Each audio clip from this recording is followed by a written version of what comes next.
ડીસા તાલુકાના ભેલડી નજીક આવેલ સામૂહિક આરોગ્ય કેન્દ્ર જ્યાં ડોક્ટરની સતત ગેરહાજરી અને આરોગ્ય સેવાઓના અભાવને લઈને દર્દીઓમાં ભારે રોષ જોવા મળ્યો છે। 3 કરોડથી વધુના ખર્ચે બનાવેલ આ આરોગ્ય કેન્દ્રમાં 24 કલાક સેવા આપવાનો દાવો હોવા છતાં પણ દર્દીઓને લાંબી રાહ બાદ પણ સારવાર નથી મળી રહી।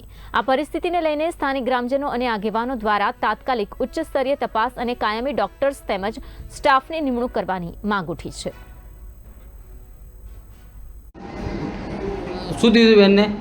ફિટનેસ છે એટલે બાટલો ચડાવવાનો છે। કેટલા વાગે આવ્યા તમે અહીંયા?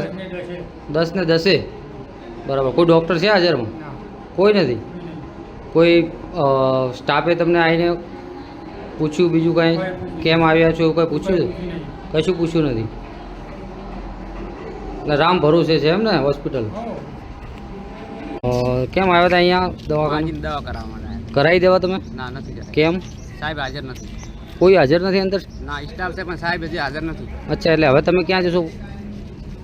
અહીંયા ગાડી પોવટલા ત્યાં ગાડી પ્રાઇવેટમાં એમ ને? બરોબર। ક્યાંથી આવ્યા? જૂના નેસડા કેટલા જે વહેલા આવ્યા હતા? 7:30 વાગે। શું તકલીફ હતી? આ ભાઈ પાટો મારી સિલો વાગ્યો પાછળથી, બાકી બહુ થાય દુખે છે। હવે કેમ ઘેર જાઓ છો રિટર્ન? હા તો સાહેબ હાજર નહીં, શું કરો? કોણ હાજર નહીં? સાહેબ હાજર નહીં। ડૉક્ટર સાહેબ હાજર નહીં? હા ડૉક્ટર